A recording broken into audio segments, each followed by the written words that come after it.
একজন সাহাবী ইসলাম কবুল করেছেন, নবীর সামনে চোখের পানি ফেলে ফেলে হাউমাউ করে কাঁপতেছেন। রাসূল বলছেন, ও সাহাবী, দিন কবুল করে কি ভুল করেছো নাকি? না হুজুর। কান্দো কেন? ইসলাম কবুল করে তো আনন্দের কথা, তোমার চোখে পানি কেন? কি হয়েছে বলো হুজুর? দিন তো গ্রহণ করেছে, কিন্তু আগের একটা কথা ভুলতে পারি না। কি করেছো বলো হুজুর? আমি আগের জীবনে এমন একটা অপরাধ করে ফেলেছি যে অপরাধের কথা বারবার মনে হলে আমার কাছে মনে হয় আল্লাহ বুঝি আমার এই অপরাধটা মাফ করবেন না। কি করেছে বলো হুজুর? নিজের হাতে আমি আমার নিজের মেয়েকে খুন করেছি।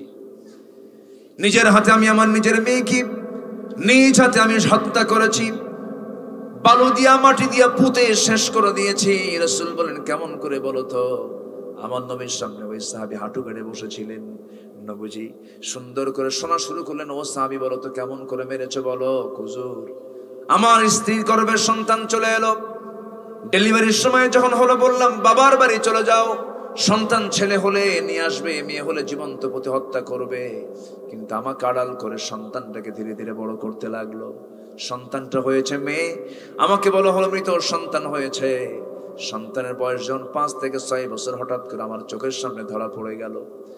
আমার মতো চোখ, আমার মতো হাত, আমার মতো পা, সঙ্গে সঙ্গে খপ করে ধরে বললাম, তোর বাবার নাম কি, তোর মার নাম কি?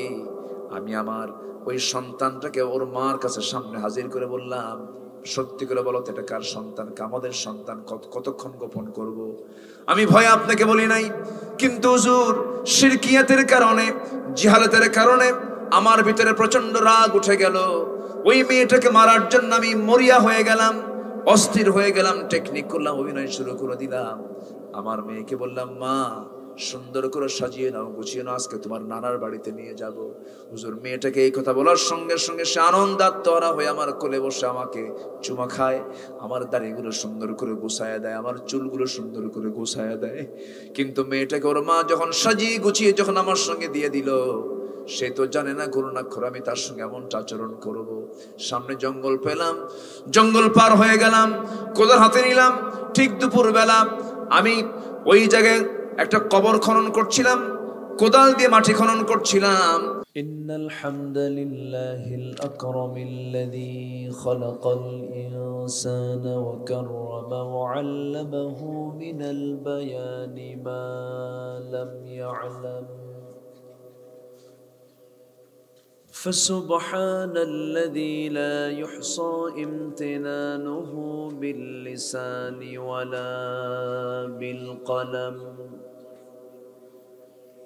نشهد أن لا إله إلا الله وحده لا شريك له، ونشهد أن سيدنا وحبيبنا ومولانا محمدا عبده ورسوله الذي أرسله بالحق بشيرا ونذيرا وداعيا إلى الله بإذنه وسراجا منيرا. فقد قال الله تعالى في كلامه المجيد وفرقانه الحميد: أعوذ بالله من الشيطان الرجيم. بسم الله الرحمن الرحيم.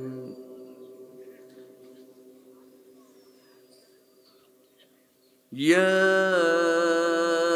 أيها الناس كلوا مما في الأرض حلالا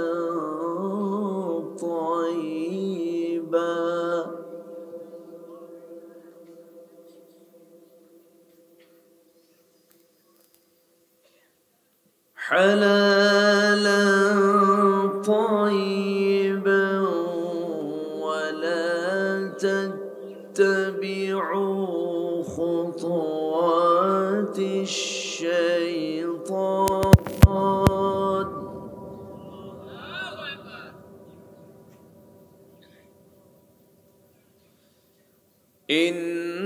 إنه لكم عدو مبين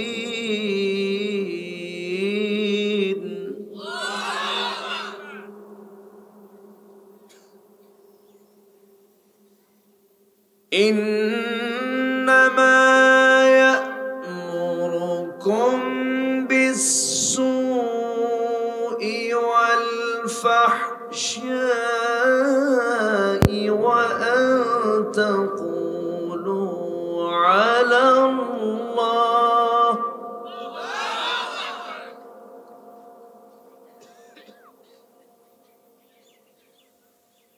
وأن تقولوا على الله ما لا تعلمون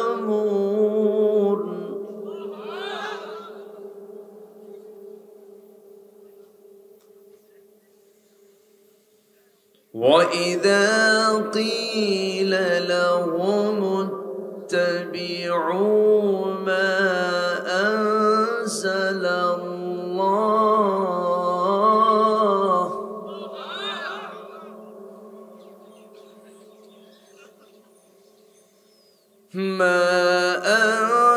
الله قالوا بل نتبع ما ألفينا عليه آباءنا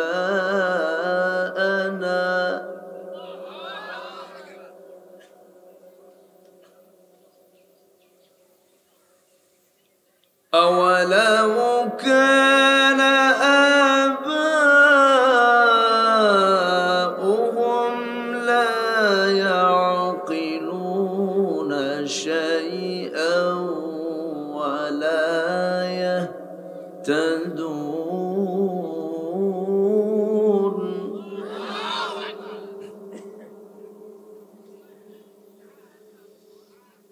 الله أكبر بسم الله الرحمن الرحيم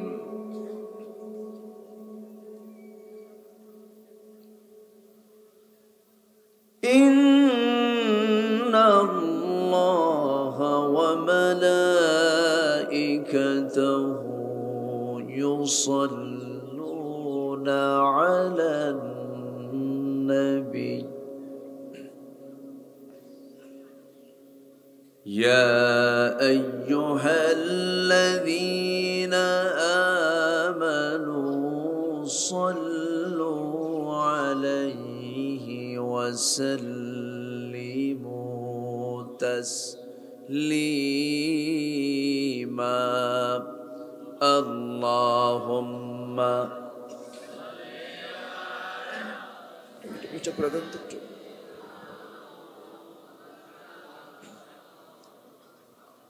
وعلى آله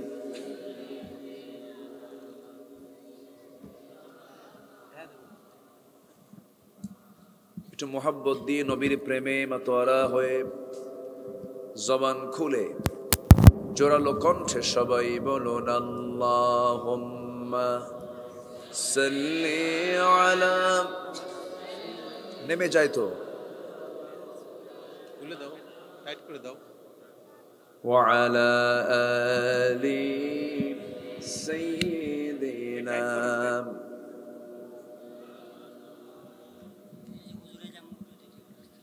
সবাই বলুন বালাগাল উলা বিকামালিহি কাশাফাত তুজা বিজামালিহি حسنت جميع خصاله صلوا سورة يوسف بدار हिकमत लुक़मान मा क़ारिए क़ुरआन बारी ये दिले सादिमाने मा बलगल उला बिकमालिही कशफत तुजा बिजमालिही।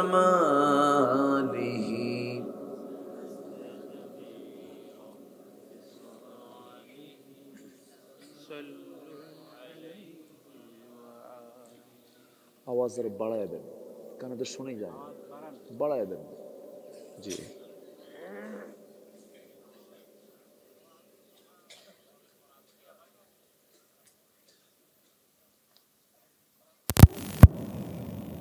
পদ্মার তীরবর্তী অঞ্চল, পাবনা জেলার সদর উপজেলার চরভবানীপুর হাফিজিয়া মাদ্রাসা এতিমখানা মাহফিল ইন্তেজামিয়া কমিটি কর্তৃক আয়োজিত 21তম তাফসীরুল কোরআন মাহফিল 2024 8 ফেব্রুয়ারিতে অনুষ্ঠিত আজকের এই মহৎ আয়োজনের সম্মানিত সুযোগ্য সভাপতি জনাব মুহতারাম মাওলানা ইদ্রিস আলী সাহিব, আজকের মাহফিলের বরেণ্য অতিথিবৃন্দ, হযরত উলামায়ে কেরাম, বিশেষ করে আমার পূর্বে কথা বলেছেন নন্দিত আলেমে দ্বীন মুহতারাম মাওলানা মুফতি মাহফুজুর রহমান হাকিমপুরী, উপস্থিত হযরত উলামায়ে কেরাম, ফদলাইজাম, সুশীল সমাজ, জাতির শ্রেষ্ঠ সন্তান, শিক্ষক মণ্ডলী, সামনে উপস্থিত আজকের মাহফিলের প্রধান আকর্ষণ, যাদেরকে নিয়ে আজকের এই সাজানো গোছানো বর্ণাঢ্য আয়োজন, তাওহীদের পতাকাবাহী, কালেমার ঝান্ডাবাহী, দ্বীন ইসলামের নরসারদুল বীর মুজাহিদ, প্রাণ প্রিয় সম্মানিত দ্বীনি ভাইরা, আড়ালে বসে আছেন শ্রদ্ধেয়া সম্মানিতা মা বোনেরা। আলোচনার সূচনায় আনুষ্ঠানিকতার মধ্য দিয়ে আমার পক্ষ থেকে আবারও দিল খোলা সালাম, আসসালামু আলাইকুম ওয়া রাহমাতুল্লাহি তাআলা ওয়া বারাকাতুহু। সবাই কেমন আছেন? আমাকে প্রশ্ন করলেন, আল্লাহ তাআলা আমাকে তো আপনার কাতারেই রেখেছেন, বলি আলহামদুলিল্লাহ। সারাদিনের সকল কাজকর্মের সমাপ্তির পরে মানব জীবনের গুরুত্বপূর্ণ একটি অংশ হলো বিশ্রাম। সেই বিশ্রামের চূড়ান্ত সময়ে, যে সময় মাঘের এই প্রচন্ড শীতের ভিতরে বিছানায় থাকার কথা, ঠিক সেই সময় আমরা কোরআনের টানে, জান্নাতের বাগানে, এই ঠান্ডা মাটিতে আমরা কোরআন শোনার জন্য আগ্রহ নিয়ে আসতে পেরেছি। যিনি আমাকে আসার বসার তৌফিক দিলেন, সেই মহান জাল্লা শানুর দরবারে আমরা সবাই লাখো কোটি সুজুদ শুকর আদায় করি, মুহাব্বাতান বলে উঠছি আলহামদুলিল্লাহ। আবারও বলছি আলহামদুলিল্লাহ, চিৎকার মেরে বলছি আল্লাহুম্মা ইন্নী আসআলুকা আল হুদা ওয়াত তুকা ওয়াল আফাফা ওয়াল গিনা।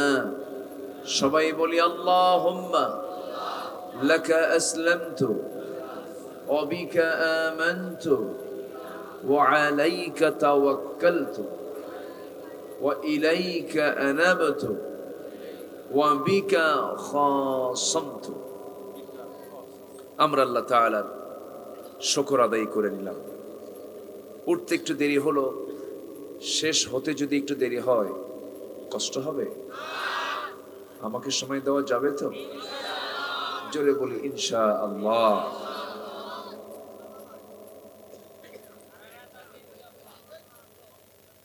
আচ্ছা, যাই হোক, আগ্রহ, তীব্র আকাঙ্ক্ষা এটা খুব ভালো। দ্বীনের জন্য এই তীব্র আকাঙ্ক্ষা, এই তীব্র আগ্রহ একদিন কাজে লাগবে। লাগবে না কাজে? কোরআনকে আমি সময় দেব, কোরআন আমাকে পক্ষে কথা বলবে। জোরে বলি সুবহানাল্লাহ। এটা এমন একটা কিতাবের নাম যে কিতাব একদিন আপনার আমার পক্ষে যাবে অথবা বিপক্ষে যাবে। এটা ভয়ঙ্কর একটা বিষয়। কিন্তু কোরআনের পক্ষে যদি আমি সুপারিশ নিতে চাই তাহলে আমাকে হতে হবে কোরআনওয়ালা। কোরআনকে সাথে নিয়ে আমাকে চলতে হবে। কোরআন যা বলবে আমাকে তাই বলতে হবে। কোরআন যা শিখাবে আমাকে তাই শিখতে হবে।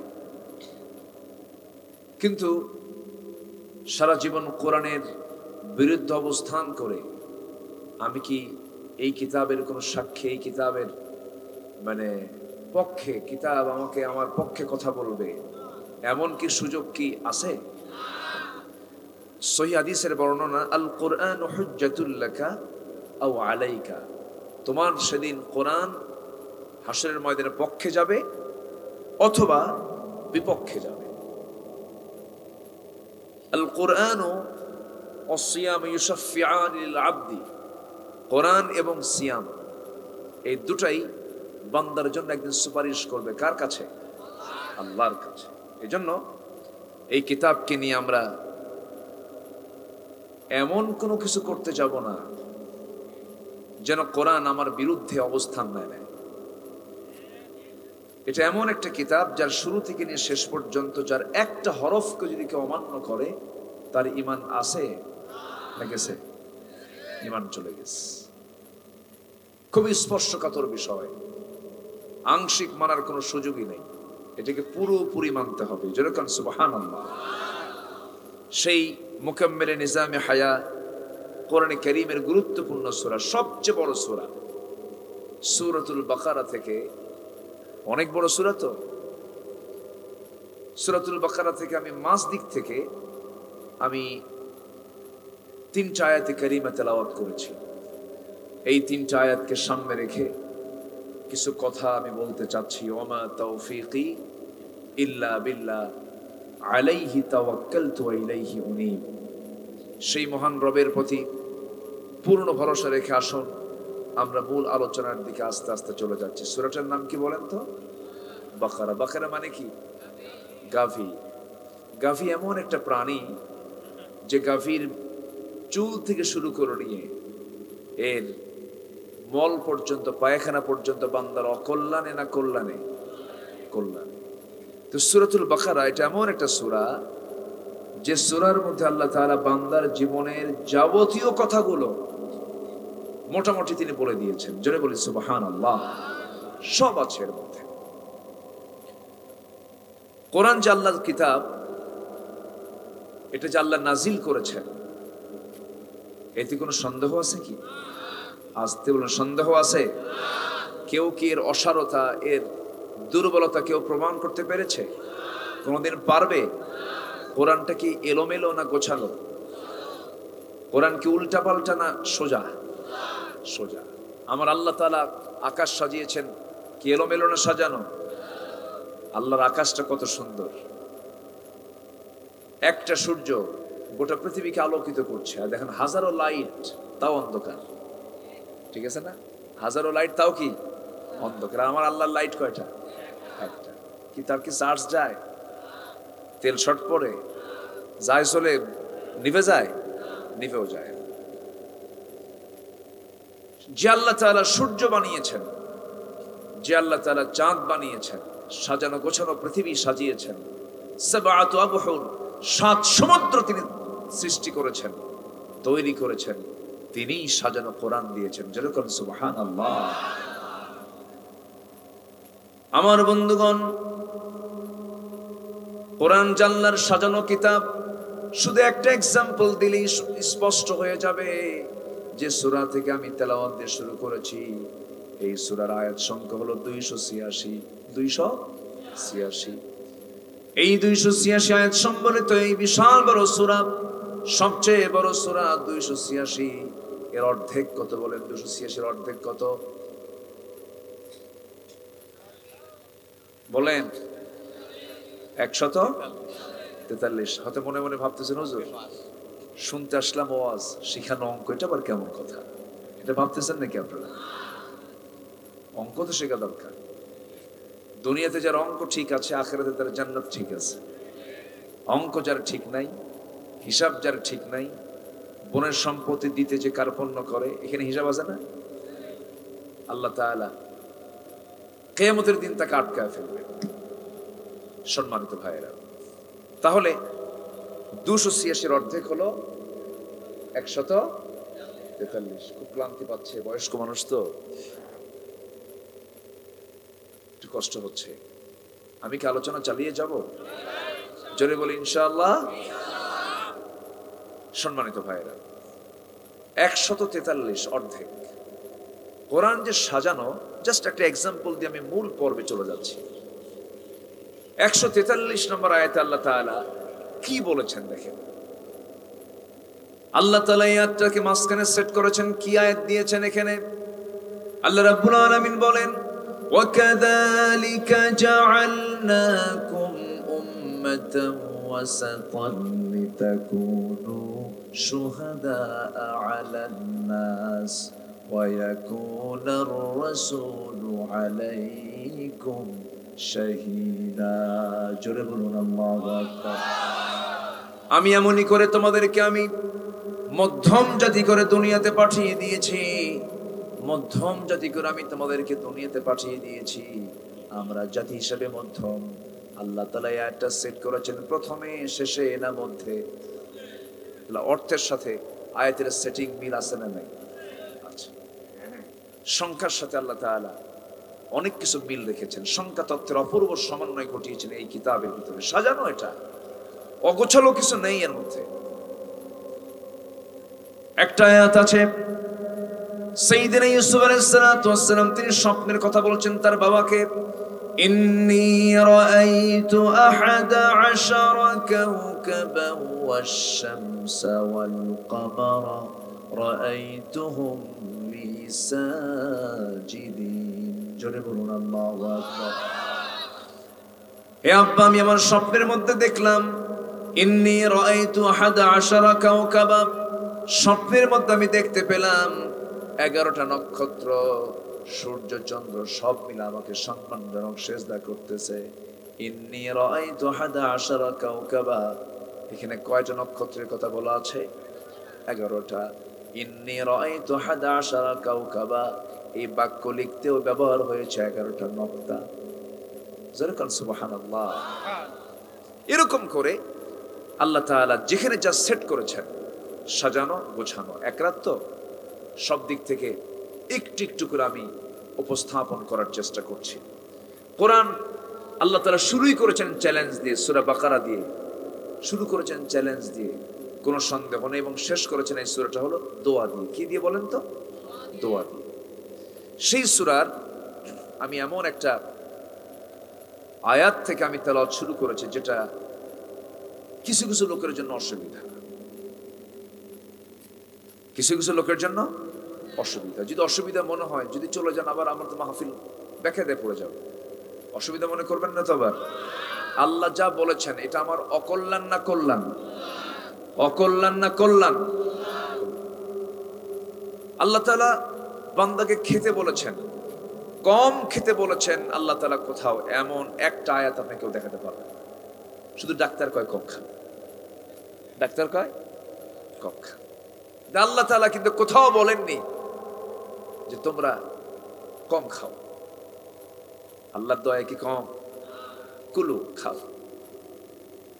কিন্তু আল্লাহ তাআলা এখানে বলেছেন কুলু ওয়াশরাবু ওয়ালা তুসরিফু, বান্দা খাও, পান করো, কিন্তু তুমি অপচয় করো না। কি করো না? অপচয় করো না। আল্লাহ তাআলা এই জায়গায় আবার বান্দাকে ডাক দিয়ে বলছেন, সূরাতুল বাকারা আয়াত নাম্বার 68 আল্লাহ রাব্বুল আলামিন বলেন, ইয়া আইয়ুহান নাসু কুলু মিম্মা ফিল আরদি হালালান তাইয়্যিবা। হে মানব মণ্ডলী, তোমরা যেটা খাবে এই জমিনের ভিতরে যেটা হালাল এবং পবিত্র তাই তোমরা খাবে। কার কথা? আসতে বলবেন না, কার কথা? আল্লাহ তাআলা এরপরে বলছেন, ওয়ালা তাত্তাবিউ খুতুওয়াতিশ শাইতান, খবরদার শয়তানের পদঙ্ক অনুসরণ করবে না। মানে বোঝা গেল শয়তান তোমাকে হারামের দিকে নিয়ে যাবে, শয়তান তোমাকে জাহান্নামের দিকে নিয়ে যাবে, শয়তান তোমাকে ওয়াসওয়াসা দিয়ে মদের দিকে নিয়ে যাবে, জিনার দিকে নিয়ে যাবে, সুদের দিকে নিয়ে যাবে, মাদকের দিকে নিয়ে যাবে। বান্দা এই সমস্ত কাজগুলো শয়তানের কাজগুলো কাজ করো না। আমার দেশে তো মদের বোতল নাই। হ্যাঁ, মদের বোতল আছে? মদ পাওয়া যায় কুষ্টিয়াতে? হ্যাঁ, অ্যাভেলেবেল। তাহলে তো আজকে কেমনে কি করি করতে? সব নাকি অ্যাভেলেবেল। বসেন, সমস্যা? হ্যাঁ, বসে পড়েন। এটা এমন একটা জায়গা সবাই সবার দিকে তাকায়। হ্যাঁ, এখানে সাইলেন্ট থাকতে হবে, একটু বসেন। জি, তাহলে মদ অ্যাভেলেবেল। তাহলে আমরা যে সমাজে বসবাস করি এটা কি অমুসলিম সমাজ না মুসলিম সমাজ? আমি কিন্তু প্রশ্ন করছি বেশি, কেন জানেন? প্রশ্ন করলে ঘুম আসে না, যে প্রশ্ন উত্তর হোক, তাই না? তাহলে আমার দেশে যে সমাজ আমরা বসবাস করি মুসলিম সমাজ না অমুসলিম সমাজ? মুসলিম সমাজ। কারণ 90% বেশি হলো এই দেশে মুসলমান, বাকি হিন্দু ভাইরা আছেন, বৌদ্ধ আছে, কিছু খ্রিস্টান আছে, উপজাতি আছে, কিন্তু সংখ্যাগরিষ্ঠ হলো মুসলমান। কিন্তু আমরা মুসলিম সমাজ দাবি করছি, কিন্তু মুসলিম সমাজের ভেতরে আমরা লক্ষ্য করছি, এই যেরকম একটা বললাম মদ, আপনি বলেন হুজুর অ্যাভেলেবেল, এটা কোনো বিষয়ই না। এমনও লোক আছে আমার দেশে যারা পানির চাইতে মদই বেশি খায়, আছে না নাই? কিন্তু মদ খাওয়া কি দেখে আজকে হারাম? কত আগের থেকে? কোরআন যেদিন নাজিল হয়েছে আজ থেকে ১৫০০ বছর আগে আল্লাহ তাআলা এই মদকে হারাম করে দিয়েছেন। মদের উপকার না ক্ষতি? মদের লাভ না লস? লস। যেটাই লস সেটাই হারাম। সেটা কি? যেটা অকল্যাণ, যেটা ক্ষতি, সেটা আল্লাহ তাআলা কি করেছেন? হারাম করেছেন। কিন্তু জেনে খুশি হবেন কিনা জানি না, গত বছর মদের একটা ফ্যাক্টরি চুয়াডাঙ্গায় আছে, দর্শনায়, কেরু অ্যান্ড কম, বেশ কয়েক কোটি টাকা মদ বিক্রি করে মদ প্রোডাকশন দিয়ে লাভ হয়েছে, আলহামদুলিল্লাহ। কেউ তো কিছু কোন। তাহলে আমরা কিন্তু মদ বানাই, আবার মদের দোকান উদ্বোধন হবে, হুজুর দাওয়াতের হুজুর দাওয়াতেও যায়, আছে কিন্তু এরকম হুজুর আছে না নাই? সিনেমা হল উদ্বোধন হবে, হুজুর হাজির হয়ে গেছে, হুজুর দোয়া করে, আল্লাহ এই সিনেমা হলের কাস্টমার বাড়ায় দেন, আছে না নাই? সব হুজুর কি হুজুর? এই কোরআন শরীফ কেউ তেলাওয়াত করে পুরস্কার পায়, এই কোরআন কেউ তেলাওয়াত করে ইন্টারন্যাশনাল ফার্স্ট পুরস্কার নিয়ে চলে আসে, সম্মান নিয়ে চলে আসে। আবার এই কোরআনের প্রতিষ্ঠার সংগ্রাম করতে গিয়ে ফাঁসির মঞ্চে ঝুলে মারা যায়।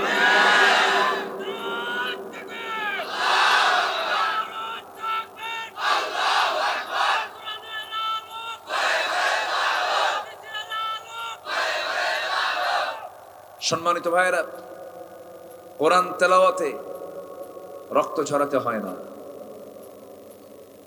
নামাজ পড়তে রক্ত ঝরাতে হয় না, কিন্তু কোরআন প্রতিষ্ঠায়, নামাজ প্রতিষ্ঠায় রক্ত ঝরাতে হয় মুসলমান। সম্মানিত ভাইয়েরা, এই জন্য হুজুর তো বহু আছে, আছে না নাই? আছে। সিরিয়ার দামেস্কের জেলখানায় ইমাম ইবনু তাইমিয়া রাহিমাহুল্লাহ জেলখানায় তিনি কয়েদি। জেল সুপার এসে বলতেছে, হুজুর কোনো উপায় নাই, আমরা হুকুমের গোলাম। চোখ দিয়ে পানি বের করে বলে, হুজুর একটু দোয়া করেন, আমরা কি করব, আপনার জন্য তো আমরা কিছু করতে পারতেছি না, আমরা হুকুমের গোলাম। ইমাম ইবনু তাইমিয়া বললেন, শোনো, তোমাদের মতো ব্যক্তির কারণেই জালিমরা জুলুম করার সুযোগ পায়। সব বলে আমরা হুকুমের গোলাম, কিছু করার নাই, তো তুমি কি করবা? অকুলু কওলান সাদীদা, যা বলো সত্য কথা বলো। এটা কার কথা? যার মুখ থেকে সত্য কথা বের হয় না সে হচ্ছে বোবা শয়তান। যার মুখ থেকে হক কথা বের হয় না সে হচ্ছে মুনাফিক। এগুলো কি আমার ফতুয়া না আল্লাহর ফতুয়া? আল্লাহর ফতুয়া। অনেক কথা আছে, আস্তে আস্তে করে বলবো। আমাকে সময় দিচ্ছেন তো নাকি? জোরে বলি ইনশাআল্লাহ। মাইকের আওয়াজ কমায় দেন নাকি বাড়ায় দিবেন? আওয়াজ আমার কাছে ফ্রেশ মনে হচ্ছে না, আমার খুব জোর লাগতেছে। একটু একটু আওয়াজটা একটু বাড়ায় দিয়ে আমার জন্য কষ্ট একটু কম হয়। তো আপনার মুখে দাড়ি কই? হ্যাঁ, ওয়াজ বেশি শোনে কে বলেন তো?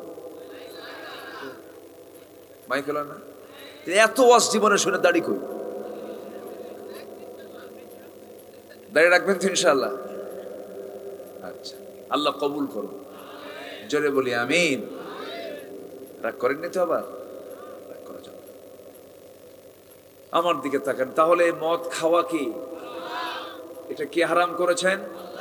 আল্লাহ বলছেন তুমি যা খাবে হালাল খাবে, পবিত্র খাবে। মদ কি পাক না নাপাক? নাপাক। আমার বন্ধুগণ, মদ কেন হারাম, কি জন্য হারাম?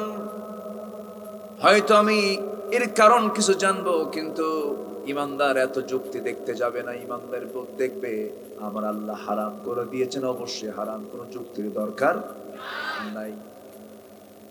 আল্লাহ হারাম করেছেন মানে অবশ্যই এটা বান্দার জন্য অকল্যাণ।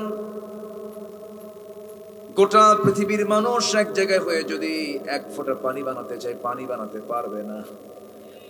আমার বন্ধুগণ, একটা চাল বানাতে চায়, চাল বানাতে পারবে না, আল্লাহর সাহায্য লাগবে। সে আল্লাহ তাআলা কত হালাল জিনিস দিয়েছেন, সে হালাল জিনিসের কাছে যায় না, শুধু হারামের দিকে দৌড়ায়। কিন্তু খাদ্যের দিক থেকে দেখবেন হারাম খাদ্য বেশি না হালাল খাদ্য বেশি? হালাল খাবারই বেশি। আল্লাহ হালাল খাবারই বেশি দিয়েছেন, এগুলো খা, কিন্তু গুনে গুনে ওই হারামের দিকে যায়, খালি বিড়ি খা। আছে না? আবার রাগ করতেছেন না তো আপনারা? হুজুর এরকম করে গালিগালাজ দিলে তো আমরা থাকবো না, এরকম ভাবতেছেন না তো? আবার মাহফিলে এসে প্রশ্ন করে, হুজুর বিড়ি খাওয়া কি জায়েজ আছে? মানে উনি জায়েজের চেষ্টায় আছে। এটা কেমন কথা? বিড়ি খাওয়া জায়েজ কি না জায়েজ এই উত্তর কি আমরা বেশি জানবো না ডাক্তাররা বেশি জানবে? ডাক্তাররাও খায়, হাতে একখান বিড়ি না, খবরদার বিড়ি খাবেন না কিন্তু, ঠিক আছে না? কোথায় যাবেন? আজকে মুসলমান বিড়ি খায়। আজকে মুসলমান নামাজি বেশি না বেনামাজি বেশি? মুসলমানের মুখে আজকে দাড়ি কম না দাড়ি বেশি? দাড়িওয়ালা কম, দাড়ি তো নাই। কয়জন মুসলমান দাড়ি রাখে? দাড়ি নাই, নামাজ নাই, বিড়ি খায়। এই কোরআন সহি করে না পড়লে পরে নামাজই সহি হবে না। বলেন তো, আমার দেশের শিক্ষা মন্ত্রণালয় আছে না নাই? এই 54 বছর কি করলো? এই জাতির সিংহভাগ অংশ তারা কোরআনটাকে সহি করে পড়তে পারে না। কি হয়েছে? কি করা হলো বলেন? যেটা তেলাওয়াত না করলে নামাজ হচ্ছে না, যেটা তেলাওয়াত সহি না করলে নামাজ সহি হচ্ছে না, সেদিকে কোনো গুরুত্বই নাই। পার্লামেন্টে তেলাওয়াত করার জন্য দিছে একজনকে, কারি সাহেব যায় নাই, এক এমপি তেলাওয়াত করতেছে, কেল হে হে হে। শয়তানকে তোরছে তেলাওয়াত আমার ভালো আছে। তবে গান গাওয়ার লোক ছিল, অবশ্য একটু কমে গেছে একজন, এবার ওটা নাই, ফাটানোর জায়গার পাচ্ছে না। তুই যা বাইরে যা, ফাটা, যা ফাটাবি ফাটা, ঠিক কিনা? কি সুন্দর করে বলে। আমরা কি সিয়াসিতে পড়ি নাই? মেশকাত শরীফ দেখছেন? মেশকাত সিয়াসিতা, মেশকাত শরীফ সিয়াসিতা। এত বোঝা বোঝে, খুব এলেমওয়ালা, এত এলেম। আগামীকাল কি ঈদুল আজহা? বলে আগামীকাল ঈদুল আজহার জানাজা নামাজ। বোতল খাইলে এরকমই হয়, বোতল খাইলে এরকমই হয়। বোতল কোন আলেম ওলামা খায় না, বোতল তারাই খায় যারা বোতলকে সমাজে প্রতিষ্ঠা করতে চায়। বোতল আছে যেখানে অপকর্ম গুনাহ সেখানে। মদ কেন হারাম? এটার উপর রস করতে 2 ঘন্টা লাগবে। লাগুক কি চালাবো? আমি তো একটা আয়াত ধরেছি, আজকে 2-3টা আয়াত ধরছি, এটা দিয়ে শেষ করে দেবো। জোরে বলি ইনশাআল্লাহ। আমার বন্ধুগণ, মদ এমন একটা পাপের নাম, আমার রাসূল নিজে বলেছেন আল খামরু উম্মুল খাবাইস। মদ হলো সমস্ত পাপের মা, সমস্ত পাপের মা হলো মদ। সমস্ত অপরাধকে টেনে বের করে নিয়ে আসে, চলে আসে। একটা এক্সাম্পল মনে পড়লো আমার। কোন এক আল্লাহওয়ালা, বড় আল্লাহওয়ালা ছিলেন, যে নগরে বসবাস করতেন সেই নগরে একজন বড় পতিতার বসবাস ছিল, জঘন্য একটা নারীর বসবাস ছিল। ওই নারী মনে মনে চিন্তা করলো, জীবনে বহু পুরুষের জীবন নষ্ট করেছি, এই বড় আল্লাহওয়ালাকে এবার টার্গেট করলাম। টার্গেট করে সে তাকে ধরে ফেলে দিয়েছে, ঘরের মধ্যে তুলে ফেলেছে। তুলে ফেলে দিয়ে বলছে, তুমি আল্লাহর ওলি, আমি হলাম এই নগরের সবচেয়ে জঘন্য একজন নারী, আমি তোমার জন্য 3টা পথ খোলা রাখলাম, এই 3টা পথের যে কোনো একটা পথ যদি বেছে না নাও, আমি এমন জোরে চিল্লান মারবো তোমার মান সম্মান সব নিমিশেই শেষ হয়ে যাবে। নগরের সমস্ত লোকজন তোমার এই দৃশ্য দেখলে তোমার মান সম্মান সব শেষ হয়ে যাবে। 3টা পথ তোমার জন্য খোলা রাখলাম। নাম্বার 1 হলো এই যে মদের বোতল। মদের বোতল দিলাম, তোমাকে এখান থেকে কিছু মদ পান করলে আমি তোমাকে এখান থেকে মুক্ত করে দেব, নচেত 2 নাম্বার আমার সঙ্গে জেনা করতে হবে। নাম্বার 3 হলো এই যে সামনে শিশু বসে আছে, একে দুনিয়া থেকে বিদায় করতে হবে, খুন করতে হবে। এই 3টা প্রশ্ন যখন করা হলো, এই 3টা প্রস্তাব যখন দেওয়া হলো, আল্লাহওয়ালা মনে মনে চিন্তা করে, কোন ক্রমেই তো খুন করা যাবে না, কারণ খুনের শাস্তি বড় ভয়াবহ। ইসলামে 3টা শাস্তি ভয়ঙ্কর। 1 নাম্বার হলো যদি কেউ কাউকে খুন করে, কতলুন নাফস, তাকে দুনিয়া থেকে কতল করে দাও। আরেকটা হচ্ছে সাইয়্যিবুজ জানি, জিনার কাজ যদি কেউ করে তাকে দুনিয়া থেকে বিদায় করে দাও। আরেকটা হলো যারা মুরতাদ হয়ে যাবে, দিন আনার পরে যারা মুরতাদ হয়ে যাবে তাদেরকে দুনিয়া থেকে শেষ করে দাও। এই 3টা বিধান শক্ত করেছেন কে? আল্লাহ তাআলা। ওই আল্লাহওয়ালা মনে মনে চিন্তা করে, খুন তো করাই যাবে না, জেনার কাছে গেলে তো ইমানই থাকে না। মদের বোতল জঘন্য পাপ, হারাম কাজ, কিন্তু ওই 2 কাজের চেয়ে তিনি মনে করলেন মদ্যপানটা মনে হয় একটু হালকা হবে। মদের বোতল হাতের মধ্যে নিয়ে 1 ঢোক যখন মেরে দিয়েছে, যে জীবনে জর্দা খায়নি, প্রথম দিন জর্দা খাইলে কি থাকবে, মাথা গুরপাক হয়ে পড়ে যাবে। জীবনে কোনোদিন মদ খায় নাই, মদের বোতল থেকে 1 ঢোক যখন মেরে দিয়েছে, সেন্সলেস হয়ে গেছে, অর্থাৎ মাতাল হয়ে গেছে, মস্তিষ্ক বিকৃত হয়ে গেছে। মস্তিষ্ক বিকৃত হয়ে গেলে তখন তার জন্য জেনাটা কঠিন না সহজ? বলেন, জেনাটা কঠিন না সহজ? খুন করাও কঠিন না সহজ? সহজ। খুনও হয়ে গেল তার দ্বারা, জেনাও হয়ে গেল তার দ্বারা। মদ এমন একটা পাপের নাম, এই মদ, এই মাদক, এই নেশা তাকে জেনার দিকে ঝুঁকায় দিল, খুনের দিকে ঝুঁকায় দিল। মদ আছে যেখানে, জেনা আছে সেখানে, জেনা আছে যেখানে, খুন আছে সেখানে, ঠিক কিনা? সেই মদ আজকে অ্যাভেলেবেল, সেই মদ আজকে অ্যাভেলেবেল। সম্মানিত ভাইয়েরা, সম্মানিত বন্ধুগণ, মদের 1 নম্বর ক্ষতিকর দিক হলো সে মাতাল হয়ে যায়, তার হিতাহিত কোনো ভালো মন্দ বোঝার কোনো ক্ষমতা থাকে না। কে বোন আর কে বউ, কে মেয়ে আর কে মেয়ের মা, এই সেন্সটুকু থাকে না। এক মদের মদ খায় রাত 3টার দিকে দরজার কাছে সে ডাকে, তো বউ মনে মনে চিন্তা করে, এত রাতে আমার স্বামী আসা মানে ও মদ খাইছে, কারণ বউ তো জানে স্বামী কেমন। বইয়ের মতো সংবাদ কি পৃথিবীর কেউ জানবে? আজ থেকে পৃথিবীর কেউ জানবে? আবার স্বামীর মতো সংবাদ তার বউ কেমন পৃথিবীর কেউ জানবে? স্বামী জানবে বেশি যে আমার বউটা কেমন, বউ জানবে বেশি আমার স্বামীটা কেমন। এই জন্য সবার কাছে ভালো হওয়ার চাইতে আগে ভালো হতে হবে নিজ পরিবারের কাছে। সম্মানিত ভাইয়েরা, ওই মহিলা ভাবতেছে আমার স্বামী তো মদ খায় আসছে, দরজার কাছে এসে নক দেওয়া মাত্রই সে আর একা যাচ্ছে না, বড় ছেলে পাশে বলছে বাবা তুই একটু আমার সাথে চল, তোর বাপ আসছে, দরজাটা খুলে দিতে হবে। তো বড় ছেলেকে সাথে নিয়ে ভয়ে ভয়ে সে দরজাটা খোলা মাত্রই স্বামীর চেহারার দিকে তাকায়, দেখে লাল টকটকা চোখ, এরকম মনে চোখ মনে বের হয়ে আসবে। মদ খেলে তার চেহারায় মদের চিহ্ন আছে না নাই?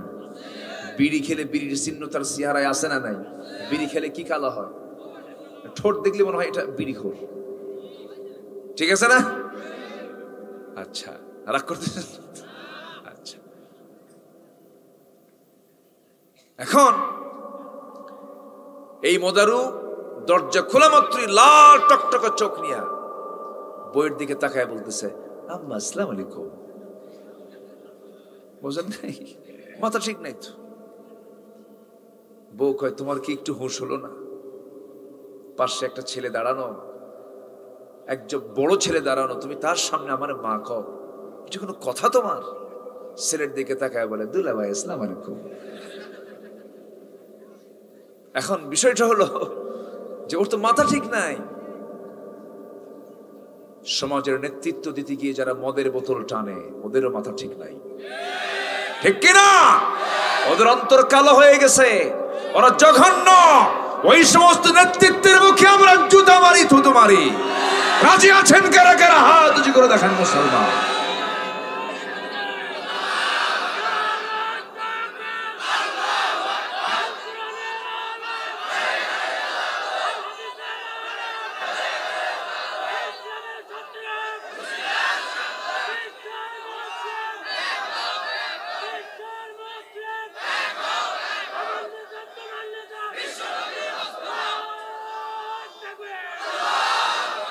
আল্লাহ তুমি সবার হাতকে কবুল করো, জোরে বলি আমিন।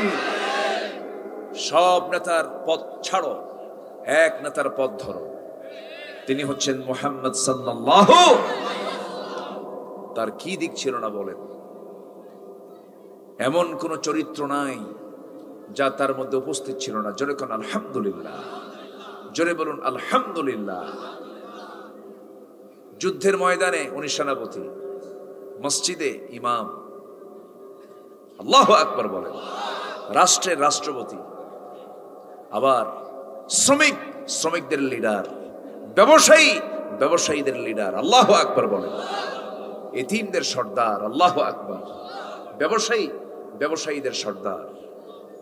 কি ছিল না তার মধ্যে? বাড়ির স্বামী, বউ পাশে, চিন্তা করুন কি তার ম্যানেজমেন্ট। আম্মা জান আয়েশা একদিন, এই সিরাতটা পড়লাম নতুন, আম্মা জান আয়েশা একদিন বলতেছেন হুজুর আপনার বিরুদ্ধে আমার মামলা আছে, বিচার করব।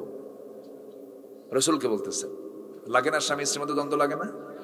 আর লাগে কিনা? আসতে কোন কেন লাগে কিনা? লাগে না? বুড়া বুড়িও তো লাগে। বুড়ি যদি মেয়ের বাড়ি বেড়াতে যায়, বুড়া খালি ফোন দেয় আয় আয়, কি ঠিক আছে না? লাগে না? লাগলে তো মোহাব্বত হবে না, লাগবেই তো। আম্মা জান আয়েশার সঙ্গে লেগেছে, তিনি বলেন আপনার বিরুদ্ধে আমার বিচার আছে। কে বিচারক? কে? আপনি ডাক দেন। কোমরে ডাক দিই কিনা? ওমরে ডাক দেওয়া যাবে না, ভয়ও করে। আবার কাকে ডাক দিবেন? কাকে ডাক দেবো আমি? বলো, কাব্বাকে ডাক দেন। সাইয়েদনা আবু বকর সিদ্দিক রাদিয়াল্লাহু তাআলা আনহু, তিনি যখন শুনছেন যে রাসূলের বিরুদ্ধে তার মেয়ে বিচার ডাকছে, বলেন তো মাথা কি ঠিক থাকার কথা? যখনই শুনছে তখনই মাথা গরম, আজ করে মেরেই ফেলবো আমি, থাপড়ায় থাপড়ায়। মানে ঘরের মধ্যে ঢুকেই কোনো কথা নাই, মানে মেয়ের দিকে মানে দৌড়ায় যাচ্ছেন, তাকে মারবেন। রাসূলের সামনে দাঁড়ায় বলছেন, এই বিচারপতি, আগে বিচার না করে মারে, আগে বিচারটা কর। তো বাবার এই চিত্র দেখে আম্মা জান আয়েশা দৌড় মেরে নবীর পিছনে দাঁড়ায় গেছে। রাসূল বলেন, বিচার চাইলে তুমি তো, তুমি বিচার চাই আমার পিছনে দাঁড়ায় আছো কেন? আমি তো আসামি, আসামির পিছনে কেউ দাঁড়ায়, বিচার শেষ। সুবহানাল্লাহ বলবেন না? আর এখনকার আবার স্বামী স্ত্রী গন্ডগোল এমন, স্বামী থাকে মালয়েশিয়া আর বউ থাকে হলো কুষ্টিয়া, ওখান থেকে ভিডিও কলে ফোনে কথা বলে, কথা বলতে বলতে লাগছে গন্ডগোল। যা দরকার নাই, তোর এদের সংসার আমার হবে না, দিলাম 100 তালাক। কত তালাক? তালাক কি 100 হয়? তালাক টালাক দিয়ে পরে আমাদের ফোন দেয়, হুজুর কাম তো সারছি। কি করছেন বলেন? হুজুর আমি তো সেঞ্চুরি দিয়ে ফেলছি। কি সেঞ্চুরি মানে? হুজুর একদম 100 তালাক দিছি এবং সাথে শাশুড়ি সহ। কে বললাম যে আপনি শাশুড়ি কি কেন, কি এত? হুজুর ওনার প্রতি রাগ আরো বেশি, ওটাই পেঁচ লাগায়, ওটা আগে দিছি। কি কথা কি বুঝতেছেন? মূর্খ মানুষ, বোঝে না। হুজুর একটা প্রশ্ন করে, কি হুজুর আমার মেয়ে আছে, ছেলে আছে, রাগের মাথায় দিছে তালাক। হুজুর একটু কি ফেরত টেরতের কোনো সুযোগ নাই? রাগের মাথায় তালাক দিলে কি তালাক হয়? দেখেন আবার নিজে আবার প্রশ্ন করে। আচ্ছা তালাক কি কেউ মোহাব্বত করে দেয় না রাগের মাথায় দেয়? রাগ না হলে কি তালাক হয়? মোহাব্বত করে কেউ দেয় না? এরকম ডাকে, শোনো ময়না রাগ করো না, তালাক। এরকম করে তালাক দেয় কেউ? তালাকের সম্পর্ক তো রাগের সাথে। আপনি খুশি হয়েও যদি কাউকে গুলি করেন সে মরে যাবে, আপনি রাগ করেও যদি গুলি করেন সে কি মরে যাবে, ফলাফল তো একই। কত গুনার কাজ যে হচ্ছে সমাজে। স্বামী স্ত্রীর পরিচয় ছিল কিন্তু তালাক হয়ে গেছে, আবার তারা মিলেমিশে থাকে, অথচ হচ্ছে তাদের জেনার সম্পর্ক। ঠিক কিনা? এখন এরকম বহু আছে। শুধুমাত্র ইসলাম না বোঝার কারণে, দিন না বোঝার কারণে। সম্মানিত ভাইয়েরা, কথার তো কোনো থা নাই, বহুদিক বহু কথা চলে যায়। মূল প্রসঙ্গে আমরা চলে আসি। পৃথিবীতে এখন বৈধ ব্যবসা বেশি না অবৈধ ব্যবসা বেশি? অবৈধ বিজনেসের একদম মানে মহড়া চলছে, আজ জমজমাট ব্যবসা চলছে। মাদক, মাদক আছে না? মাদকের পরিমাণ পৃথিবীতে বিশ্বব্যাপী বাণিজ্যের পরিমাণ হলো $1600 বিলিয়ন। ক্যাসিনো, জুয়া, বার্ষিক বিশ্বব্যাপী বাণিজ্যের পরিমাণ হলো $400 বিলিয়ন। পতিতাবৃত্তির ব্যবসা হলো বছরে $700 বিলিয়ন। নাউজুবিল্লাহ বলবেন না? এরকম করে অবৈধ এই সমস্ত মাদক, জুয়া, পতিতা, কম্পিউটার গেমস, উল্টা পাল্টা, এগুলো সব মিলে বার্ষিক গড়ে বাণিজ্যের যে পরিমাণটা বিশ্বব্যাপী সেটা হলো প্রায় $2685 বিলিয়ন।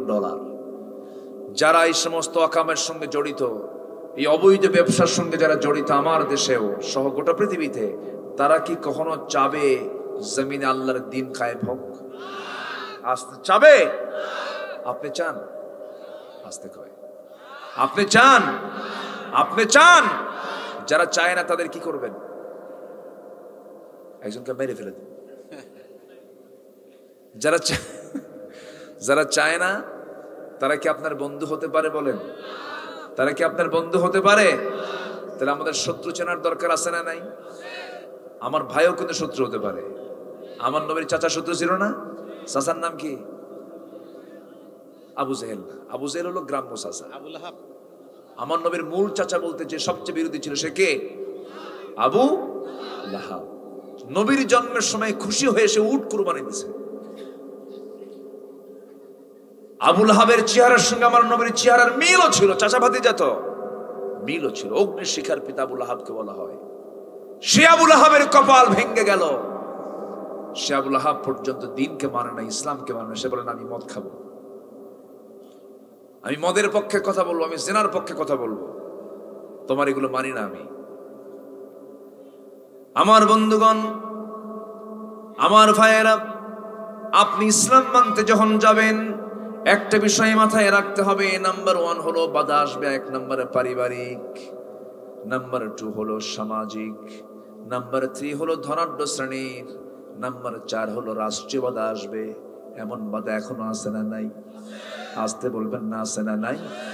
পারিবারিক বাধার শিকার হয়েছেন আমার নবীজি নিজে।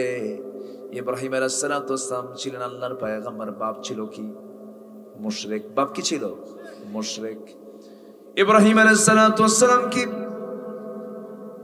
নমরুদের বাহিনীরা তার হাত পা ধরে চরকিতে তুলে দিয়া আগুনের মধ্যে ফেলে দিবে। সেই চরকিতে ধরবে কে? সেই চরকি ধরার জন্য দেখা গেল ইব্রাহিম আলাইহিস সালাম দেখতে পেলেন তার নিজের জন্মদানকারী পিতা তাদেরকে সহযোগিতা করে সে আগুনের মধ্যে ফেলে দিচ্ছে।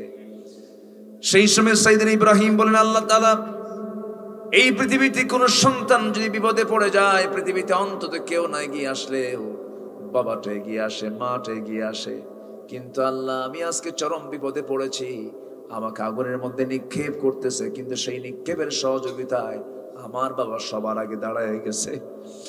আল্লাহ তোমার কাছে ফরিয়াদ করি, এত বড় বিপদ থেকে তুমি আল্লাহ আমাকে বাঁচায় দাও। কি পরিমাণ তার মধ্যে ঈমান ছিল! আল্লাহ তাআলা তার ঈমানকে এত সুন্দর করে কবুল করে নিয়েছেন। সেই ঈমানের দিকে তাকায়া আল্লামা ইকবাল একটা শের বলেছেন, আসফি হুজু ইব্রাহিম কা ইমা পয়দা আগ কর সকতি হ্যায় এক আন্দাজ গুলিস্তা পয়দা। আজ কোথাও যদি উদয় হয় ইব্রাহিমের মতো ঈমান করতে পারে অগ্নিকুণ্ডে খুবসুরত এক গুলিস্তান। জোরে বলি সুবহানাল্লাহ। নিক্ষেপিত হয়েছেন আগুনে। আল্লাহ তাআলা আগুনকে তার জন্য জান্নাতের বাগান বানিয়ে দিয়েছেন। আল্লাহু আকবার। আল্লাহ পারেন না? আল্লাহ পারেন না? অবশ্যই পারেন। বাপ বিরোধী হয়ে গেছে, আমার নবীর চাচা বিরোধী হয়ে গেছে। নূহ আলাইহিস সালাতু ওয়াস সালাম আল্লাহর পয়গম্বর, তার ছেলে কেনান, বাপ বলতেছে, ছেলে এদিকে আয়, কুফরি পথ ছেড়ে আমার দিকে চলে আয়। কিন্তু সন্তান বলে, না, আমি তোমার দিকে যাব না। নবীর ছেলে কাফের, নবীর বাপ কাফের, নবীর বাপ মুশরিক, নবীর চাচা বেঈমান। আছে না নাই? আসতে বলবেন না, আছে না নাই? এমনকি নবীর বউ পর্যন্ত ঈমান আনে নাই, এমন রেকর্ড আছে না নাই? আছে। সেই সময়ের শরীয়তে, ওই সময়ের শরীয়তে এটা এলাও ছিল। কারণ ফিরআউন কাফের, তার স্ত্রীকে আসিয়া, ফিরআউনের ঘরে আসিয়া ছিলেন। ঈমান ছিল কি ঈমান ছিল না?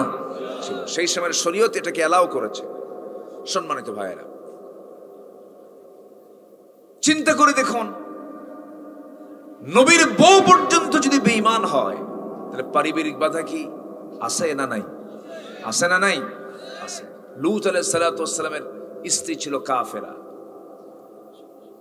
লূত আলাইহিস সালাতু ওয়াস সালামের কওমদের একটা বড় খারাপ অভ্যাস ছিল, সেটা হলো যে জিনিসটা নিয়ে আজকে চরম ভাবে গোটা পৃথিবীতে তুল কালাম চলছে, সমকামিতা। আমি কি আলোচনা চালাবো? দু একজন করে যে ওঠে যেরকম মাঝে মাঝে, হ্যাঁ, এই নাম্বার খুঁজলি তো কাম সারা, নাম্বার টাম্বার খোঁজা যাবে না তো। কই গেল? বসেন, একটু বসেন।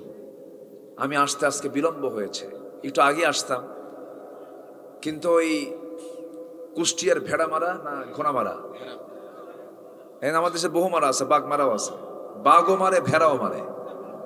এখানে কি মারে? আচ্ছা, ভেড়া মারা। ভেড়া মারা থেকে এই মজমপুর পর্যন্ত এত লম্বা জাম, মানে আমি প্রায় 2 ঘন্টার মতো শুধু এক জায়গায়, ধরেন 10-20 হাতের মধ্যে ছিলাম। পরে গাড়িটাকে ঘোরায় দিয়ে আমার গাড়ি নিয়ে চলে গেছে সেই মিরপুর দিয়ে একদম বাইপাস দিয়ে বটতৈল হয়ে চৌড়হাস হয়ে কুমারখালী দিয়া পাবনায় ঢুকছে। কোন দিকে ঢুকছে? এখানে কোথায়? পাবনা না? কোথায় সেই পাবনা? আর এখানে পাবনা। আমার তো মনে হয় যে কি, কোন জগৎ এটা? জি না, ঠিক আছে, আপনারা খুব ভালো আছেন, সুন্দর পরিবেশ এটা। আমি মাঝে মাঝে খেয়াল করি, নদী তো কাছেই না? পিছনে না? কত দূর এখান থেকে? 3 মাইল? আচ্ছা আচ্ছা আচ্ছা, যাক। তো আমি বিরক্ত করতেছি না আপনাদের? তো কোনো সমস্যা নাই তো? আমরা হারাম খাবো না হালাল খাবো? হারাম না হালাল? বিড়ি খাওয়ার দোয়া কর। হ্যাঁ, বিড়ি খাওয়ার কোনো দোয়া আছে? আচ্ছা, তাহলে হারাম খাদ্যের, হারাম কাজের কোনো দোয়া, আসতে বলুন দোয়া, যে কাজের দোয়া নাই সেই কাজে আমরা যাব না। আমার ভাইয়েরা, আল্লাহ রাব্বুল আলামিন বলছেন তোমরা হালাল খাও, পবিত্র জিনিস খাও, নাপাক জিনিসের কাছে যেও না। কারণ তুমি যদি হারাম কিছু খাও, হারাম খাদ্য খেয়ে তোমার রক্ত যে তোমার দেহে তৈরি হবে, ওই রক্ত দিয়ে তুমি নামাজ পড়বে, সেই নামাজ আল্লাহর দরবারে মঞ্জুর হবে না, তোমার দোয়া কবুল হবে না। খুব গুরুত্বপূর্ণ একটা বিষয়, সাহাবে কেরাম এই বিষয়ে খুব সতর্ক থাকতেন। সাইয়েদনা আবু বকর সিদ্দিক রাদিয়াল্লাহু তাআলা আনহুর একদিন প্রচন্ড ক্ষুধা লাগছে, বউয়ের কাছে খাবার চাইলেন, খাবার দেওয়া হলো, সেই খাবারটা খেলেন। পরক্ষণে জিজ্ঞাসা করেন, আমার স্ত্রী, আমি তোমাকে জিজ্ঞাসা করে নেই খাবারের সোর্সটা কোথায়, উৎসটা কোথায়, কোথা থেকে খাবারটা আসছে? কমক জায়গা থেকে। ওনার কাছে সন্দেহ মনে হলো, সঙ্গে সঙ্গে মুখের মধ্যে 3 হাত 4 আঙ্গুল 5 আঙ্গুল ঢোকায় দিয়া জোর করে করে সমস্ত খাবারগুলো পেট থেকে বের করে বলছেন, আমার স্ত্রী, আল্লাহর কসম করে বলি, হারাম খাদ্য দিয়ে তৈরি করা দেহ দিয়ে ইবাদত করলে আল্লাহর দরবারে তা মঞ্জুর হবে না। কিন্তু আমার দেশে এমন মুসলমানও আছে, ভালো কাজও করে, খারাপ কাজও করে, যোগ বিয়োগ করে। আছে না যোগ বিয়োগ করা কিছু মুসলমান আছে না নাই? কিছু ভালো করে, কিছু মন্দ করে। রমজান মাস যখন চলে আসে সারা বছর নামাজ পড়ে না। রমজান মাস যখন চলে আসে হুজুর একটা ভাড়া করে বলে, হুজুর আরব দেশে নিয়ে যান, আরব দেশে 1 মাস থেকে আসবো, 1 লক্ষ রাকাত নামাজের সওয়াব পেয়ে যাব, বাইতুল হারামে নামাজ পড়ুন। সারা বছর তো নামাজ পড়ি নাই, হুজুর আপনি বাইতুল হারামে নিয়ে যান, আল্লাহর ঘরে নিয়ে যান, এমন ভাবে চাইবো আল্লাহর কাছে, আপনি আমার জন্য এমন দোয়া করে দিবেন, আল্লাহ যেন আমাকে জান্নাত পার করে জাহান্নাম দিয়ে দেন।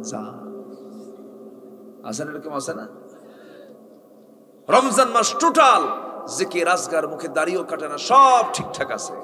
ঈদের দিন যেদিন আসছে, বিকেল বেলা মদ খায়া 3 দিন হুঁশ নাই। আছে না নাই? ওই চোরের মতো এক চোর গেছে মসজিদে নামাজ পড়তে, ইমাম বলছে কোরবানির আগের জুমার দিন, জুমার খুতবায় বলতেছে, দেখেন কুরবানি দিবেন, কুরবানির বহুত সওয়াব, খুব ফজিলতের বয়ান দিছে। তো বেচারি চোর ভাবলো যে এত বড় সওয়াব কুরবানি দিলে অবশ্যই আমাকে দিতেই হবে। করছে কি, গরু একখান চুরি করে নিয়ে আসতেছে। ফজরের সময় হুজুরের সামনে দিয়ে যাচ্ছে, বলতেছে, এই এত রাতে গরু তুমি কোথায় পাইছো? হুজুর আপনার জন্যই তো। কামার জন্য মানে? কাপদার খুতবা শুনে আমি আর থাকতে পারছি, আমি কুরবানির গরু নিয়ে চলে আসছি। এটা কোথায় পাইছো? হুজুর চুরি করে আনছে।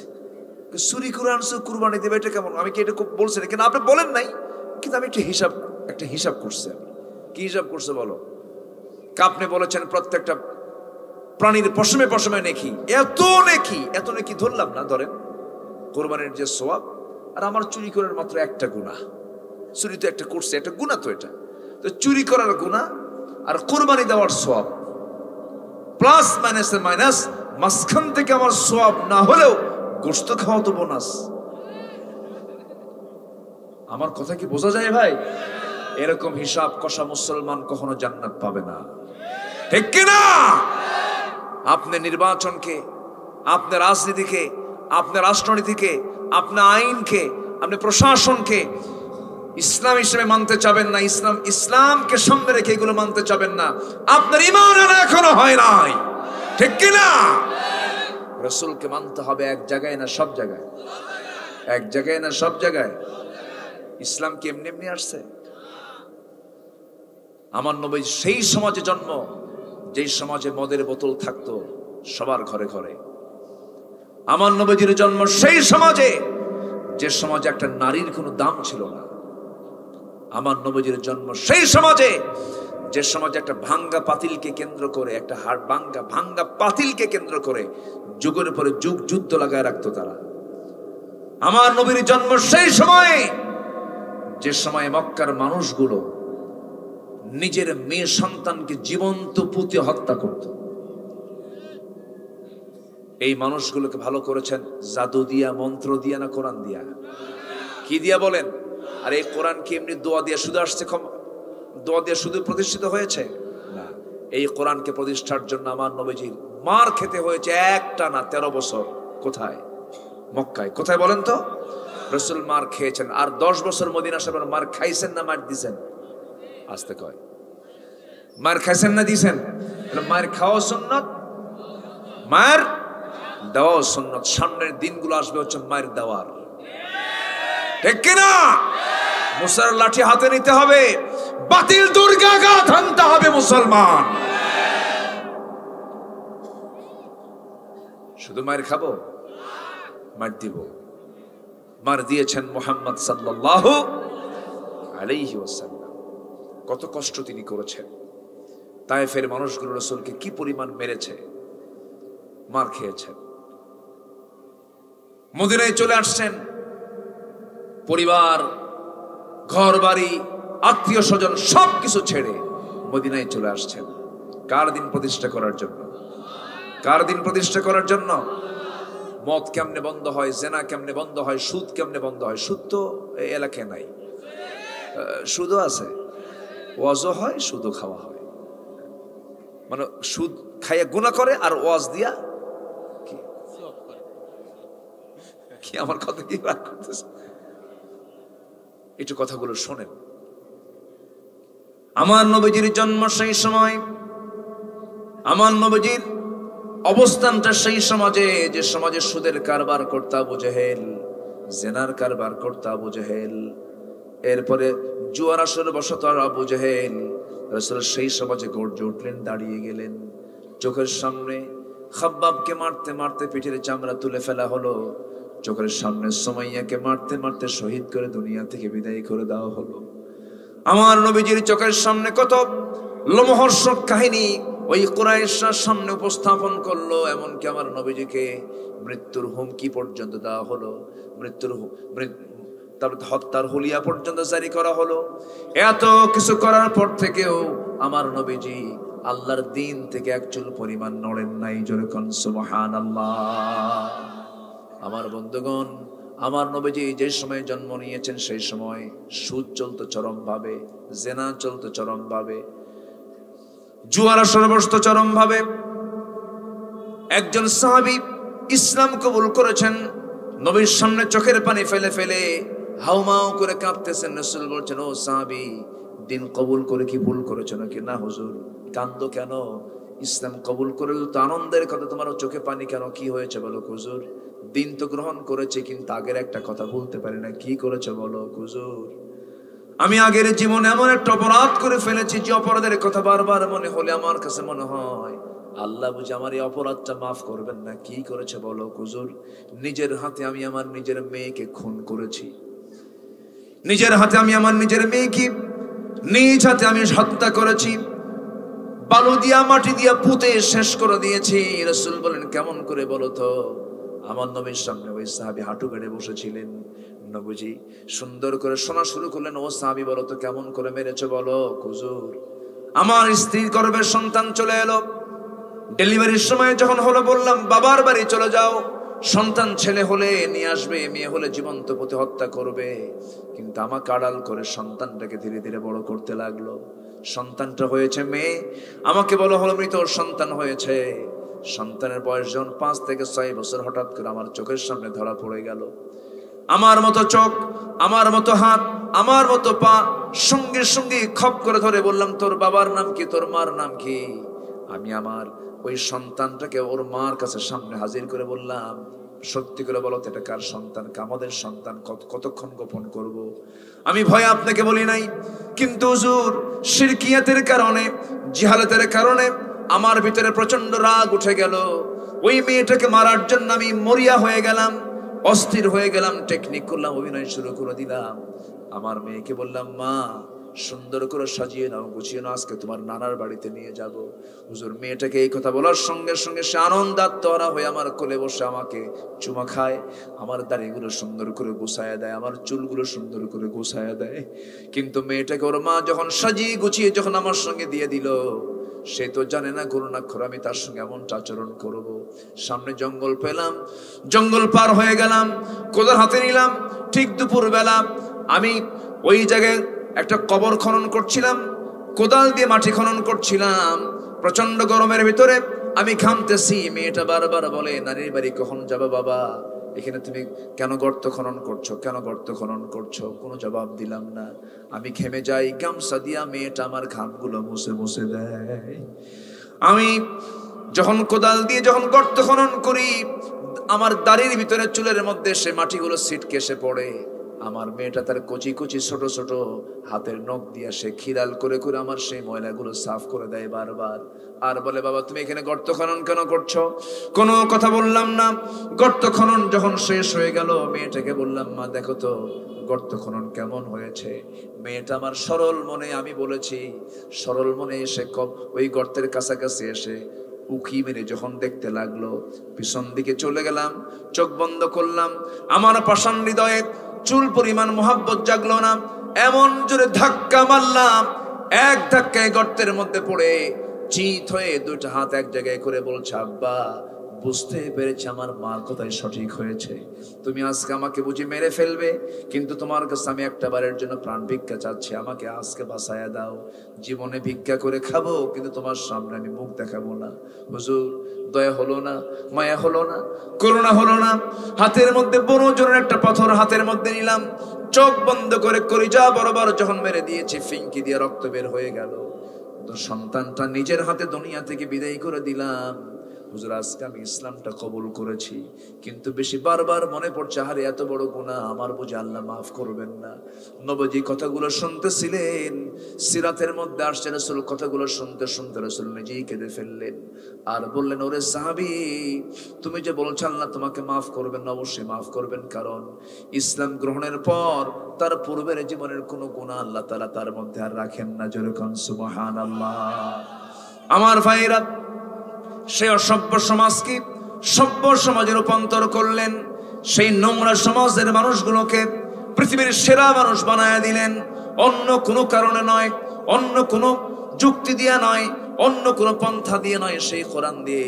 আমার মা আজকে মাহফিল যারা শুনছেন, সবার কাছে আমি করজোরে মিনতি জানাবো, আপনার সম্মানটা ইসলাম দিতে পেরেছে। ইসলাম মানবেন না, আপনার সম্মান আজকে দুনিয়াতে নাই।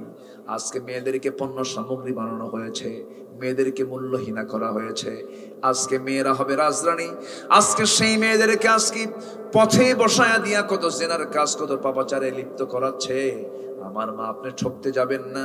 আপনার জন্য জান্নাতটা খুব সহজ ছিল, কিন্তু আপনাকে জাহান্নামের দিকে সব নিয়ে চলে যাচ্ছে। মেয়েরা সব করবে, কিন্তু পর্দা ছাড়া না পর্দা সহ, পর্দা ছাড়া না পর্দা সহ। কিন্তু আজকে সেই পর্দা কি সমাজে আছে নাকি? আজকে বেপর্দার পরিবেশ সৃষ্টি করলে পরে বলে এটাই প্রগতিবাদী, বোরকা পড়লে বলে এটা জঙ্গি। কি আমি কি ভুল বলতেছি? আমি কি ভুল বলছি? ইসলামকে মানতে গেলে বলে এটা রক্ষণশীল, ধর্মান্ধ, মৌলবাদী। দিন কায়েমের কথা বললে জঙ্গিবাদী বলে। যা বলে বলুক, আমরা ওই দিকে যাব না, আমরা চাবো আল্লাহর সার্টিফিকেট। ঠিক কি না? আমরা কার সার্টিফিকেট নেব? কার সার্টিফিকেট নেব? আল্লাহর সার্টিফিকেট নেব। কষ্ট পাচ্ছেন আপনারা? আমরা হালাল জীবন গ্রহণ করব না হারাম জীবন গ্রহণ করব? হালাল জীবনে চলে আসবো। জোরে বলি ইনশাআল্লাহ। নামাজ হবে কয় ওয়াক্ত? আসতে বলে, নামাজ হবে কয় ওয়াক্ত? একা না জামাতে? বুঝে না না বুঝে? জেনে না না জেনে? সময় না অসময়ে? বলেন সময় না অসময়ে? এই কয়েকটা কন্ডিশন যদি ঠিক থাকে, আল্লাহ বলবেন তুই আমার সঙ্গে আমার কথা ঠিক রাখবি, আমার সঙ্গে তোর কথা ঠিক রাখবি, আমি তোর জন্য জান্নাত ঠিক রেখে দেব। জোরে বলি সুবহানাল্লাহ। আদর্শ নাগরিকের, আদর্শ মুসলিম নাগরিকের এক নম্বর যোগ্যতা হলো সে নামাজি হবে। আজকে যদি রাষ্ট্রীয় পর্যায় থেকে যদি বলা হতো প্রত্যেক নাগরিককে নামাজের সময় নামাজ পড়তে হবে, আল্লাহর কসম করে বলি কোনো দুর্নীতি থাকতো না সমাজের ভিতরে। ঠিক কি না? কিন্তু তা তো নাই। তা কি আছে? আসতে বলবেন, তা কি আছে? তা তো নাই। সম্মানিত ভাইয়েরা, এই দেশকে এগিয়ে দিয়েছে কারা? সাধারণ মানুষগুলি দেশকে কিন্তু আগায় দিছে। কৃষক যখন দেশকে এগিয়ে দেয়, শ্রমিক বৈষম্যের বেতন পেয়ে তৃপ্তির ঢেকুর নিয়ে যখন দেশকে এগিয়ে দেয়, প্রবাসী রক্তকে পানি করে প্রবাস জীবনে বাপ মার চেহারা না দেখে, বউ বাচ্চার চেহারা না দেখে বছরের পর বছর রক্তকে পানি করে দেশে রেমিটেন্স পাঠায়। দেশকে এই অশিক্ষিতরা যখন দেশকে আগায় দেয়, আর সেই সম্ভাবনাময় দেশটাকে পিছিয়ে দিচ্ছে তারাই যারা সমাজে কোরআনের রাজ কায়েম দেখতে চায় না, ঠিক কি না? চোর আছে না আমার দেশে, চোর আছে না? তারা কি অশিক্ষিত না শিক্ষিত? শিক্ষিতই তো। শিক্ষিত চোর, কলম চোর, কলমের খোঁচা দিয়া দেশের টাকাগুলো বাইরে পাচার করে। আছে না? নাই? আছে না? আচ্ছা, কথা বললি তো আমরা দোষী হয়ে যাই, কিন্তু কথা তো বলতেই হবে। কথা বলার দরকার আছে না নাই? আসতে বলবেন না, আছে না নাই? কথা বলতে হবে, অন্যের বিরুদ্ধে প্রতিবাদী হতে হবে। যে ঈমান অন্যের বিরুদ্ধে প্রতিবাদী হতে পারে না, তার ঈমান আর এখনো হয় নাই। যতটুকু সমর্থ আছে আমরা অবশ্যই অন্যের বিরুদ্ধে প্রতিবাদ করা শিখবো। জোরে বলি ইনশাআল্লাহ, আরো জোরে বলি ইনশাআল্লাহ। জীবনের সকল জায়গায় মডেল মানবো মুহাম্মদুর রাসূলুল্লাহ, মুহাম্মদুর রাসূলুল্লাহ সাল্লাল্লাহু আলাইহি ওয়াসাল্লাম। এক জায়গায় না, সব জায়গায়? সব জায়গায়। শোনেন, দিন শেষে কিন্তু বন্ধু আমার কেউ না, দিন শেষে কিন্তু বন্ধু আমার একজন। তিনি কে? আসতে বলবেন না, তিনি কে? নাম্বার 2 হচ্ছেন মুহাম্মদ সাল্লাল্লাহু আলাইহি ওয়াসাল্লাম। আমরা আল্লাহর দিকে ফিরে আসব, নবীর দিকে ফিরে আসব। আমার মডেল রাসূল, আমার রবকে। আরো যেন আমার রবকে, আমার লিডার, আমার নেতাকে মুহাম্মদ সাল্লাল্লাহু। আমার দলের নাম কি? আরো জোরে, আরো জোরে। আমার সংবিধানটার নাম কি? কোরআন। তাহলে আল্লাহ আমার রব, রাসূল আমার নেতা, ইসলাম আমার দল, আর কোরআন আমার সংবিধান। এই 4 কথার ভিতরে যেই কথা বলতে আসবে একদম গলার টুটি চেপে ধরবো, ঠিক কিনা? এই ক্ষেত্রে কোনো আপোষ করা যাবে? আপোষ করা যাবে? বহু ধোঁকা খেয়েছে জীবনে আমরা, বহু ধোঁকাবাজির কথা শুনেছি আমরা, বহু মিথ্যাচার শুনেছি আমরা, বহু অভিনয় দেখেছি আমরা। সব দেখা শেষ। আগামীর দেশ হবে কোরআনের দেশ। এমন চিন্তা কি মাথায় নেওয়া যায় না? ইনশাআল্লাহ। এই জমিন কার আইনে চলে? জমিনের সমস্ত প্রাণীগুলো কার আইনে চলে? আমার চোখ কার আইনে চলে? আমার কান কার আইনে চলে? আমার হার্ট কার নিয়মে চলে? সমুদ্রের পানিগুলো কার নিয়মে থাকে? নদীর ঢেউগুলো কার নিয়মে চলে? আকাশের সূর্য কে চালান? অতএব এই জমিনে চলতে হবে কার নিয়মে, কার আইনে? এটা বলেই যাব। এই কথার বিরোধিতা যদি করতে করতে আমাদের শেষ পর্যন্ত একটা হাতও কেটে নেয়, দুঃখ নেই।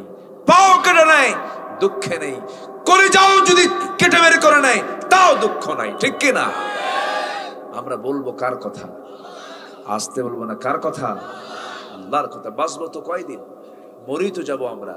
মূর্তি যখন হবে, আমরা হক পথে, হালাল পথে আমরা ঠিকই আল্লাহর পথে থেকেই আমরা মৃত্যুর দিকে যাব। জোরে বলি ইনশাআল্লাহ, আরো জোরে বলি ইনশাআল্লাহ। রাসূলকে জীবনের চাইতে ভালোবাসতে হবে, কম না বেশি? বলেন, শুধু কম না অনেক বেশি? শুধু বেশি না অনেক বেশি? আমার একটা জিনিস খুব খারাপ লাগে জানেন, আমার কাছে খুব মনে হয় আমিও নিজে আসামি। আমার নবীজির বিরুদ্ধে কথা বলার মতো কিছু বদমাইশ আমার দেশে নাই? আসতে বলবেন না, আছে না নাই? এর সংখ্যাও কিন্তু কম না।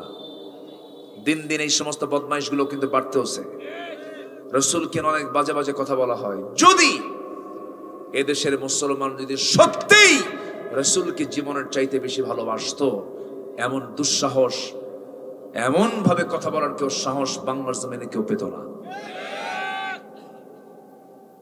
আমার কাছে মনে হয়, আমি যতটুকু ভাঙ্গাচুরো গবেষণা করেছি, সাহাবে কেরামদের যে মর্যাদা আল্লাহর নবীদের পরে, যতগুলো কারণ আছে এর মধ্যে 1 নাম্বার কারণ হলো সাহাবীরা নিঃসন্দেহে নিজের জীবনের চাইতে রাসূলকে তারা বেশি ভালোবাসতেন। আমরা এই চেষ্টাটা করব, জোরে বলি ইনশাআল্লাহ। দেখবেন এই মহাব্বতটা যদি নবীর প্রতি যদি আমাদের গাঢ় হয়, জীবনের চাইতে রাসূলকে বেশি ভালোবাসি, দেখবেন যে আপনার বিরুদ্ধে কোনো শত্রু রুখে দাঁড়াতে পারবে না। বড় পাওয়ার, এটার বড় পাওয়ার। কেমন করে দেখেন সাহাবীরা রাসূলকে কি পরিমাণ ভালোবাসে। একটা ইতিহাস মনে পড়লো আমার, বলি? কোনো আপত্তি নাই তো? একটু একটু করে লোক কিন্তু কমতেছে, আমি খেয়াল করতেছি। একটু একটু করে কমতেছে। যে এখন উঠবে তাকে ধরে ফেলবেন একদম। ঠিক না বেশি? এত জোরে কইছেন কেন? ভয় খাবে তো সবাই। জি, একটু বসেন, একটু বসেন, আর একটু সময়। সাহাবা কিরাম যে রাসূলকে খুব ভালোবাসতেন, তার একটা ছোট্ট একটা ইতিহাস আমার মনে পড়লো। আমার নবীজি তায়েফে এবং খন্দকে, তায়েফের ময়দানে কালিমার দাওয়াত দিতে গিয়ে আর খন্দকের পরীক্ষা খনন করতে গিয়ে, ক্যানেল অর্থাৎ শত্রুর আক্রমণ থেকে বাঁচানোর জন্য মদিনাকে আল্লাহ তাআলা মদিনার একটা সাইড লম্বা করে তিনি ক্যানেল করলেন, খাল খনন করলেন। ও খাল বুঝবো, আচ্ছা আচ্ছা, খাল খনন। আচ্ছা, ওই যে দেখবেন ক্যান্টনমেন্ট যে আছে, ক্যান্টনমেন্টের সামনে কিন্তু কি থাকে, একটা পানির ব্যবস্থা থাকে, মানে লম্বা একটা ক্যানেল থাকে, ওই খাল থাকে, গর্ত করা থাকে, এটা খন্দক পরীক্ষা বলা হয়। তো রাসূল করলেন কি, পরীক্ষা খনন করলেন। কেন করলেন? কুরাইশরা যেন মদিনাকে আক্রমণ সরাসরি না করতে পারে, একটা গ্যাপ তিনি রাখলেন। এই সময় আমার নবীজি মানে অটোমেটিক্যালি দুটো যুদ্ধ হয়ে গেছে, বদর উহুদ চলে গেছে, আবার সব সাহাবী মক্কা থেকে মদিনায় হিজরত করেছেন। অভাব অনটন কম না বেশি? বলেন কম না বেশি? দেশ ছাড়া, পরিবার ছাড়া, আবার ব্যবসা বাণিজ্য সব ছেড়ে সব চলে আসছেন মদিনায়। এই মদিনায় এসে আবার নতুন রাষ্ট্র গঠন, সেখান থেকে আবার বদর গেল, উহুদ গেল, খন্দক গেল। এই খন্দকের সময় আমার নবীজি নিজে কোদাল হাতে নিয়েছেন। সুবহানাল্লাহ। সাহাবা কেরামকে বলেন, সাহাবীরা চলো আমরা পরীক্ষা খনন করি। সাহাবীরা বলেন, ইয়া রাসূলুল্লাহ আপনি থাক, আপনি যাওয়ার দরকার নাই। রাসূল, আমি সবার আগে যাব। জোরে কোন সুবহানাল্লাহ। কোনো কিছু করতে গেলে রাসূল পরামর্শ দিতে নেই। এক যুদ্ধের ময়দানে রান্না বান্না কি হবে, কি করবা বলো? হুজুর আমি বাজারে যাচ্ছি, আমি রান্না বান্না করব, আমি কুটবো, আমি বাঁচবো, সব দায়িত্ব সবাই বন্টন করে নিলেন। রাসূলকে কেউ দায়িত্ব দেয় না। রাসূল বললেন, শোনো আমার দায়িত্ব কি বলো? হুজুর আপনাকে কি দায়িত্ব দেওয়া যায়? আমার রাসূল বলেন, হ্যাঁ আমাকে দায়িত্ব নিতে হবে। তোমরা কেউ আমাকে দায়িত্ব দাও নাই, আমি নিজেই দায়িত্ব নিচ্ছি। আমি হলাম সেই দায়িত্ব নেব যেটা রান্না করার জন্য খুবই জরুরি, জ্বালানি যা সংগ্রহ করতে হবে সব আমি দায়িত্ব নিয়ে নিলাম। মানে কাঠ সংগ্রহের দায়িত্ব রাসূল নিলেন।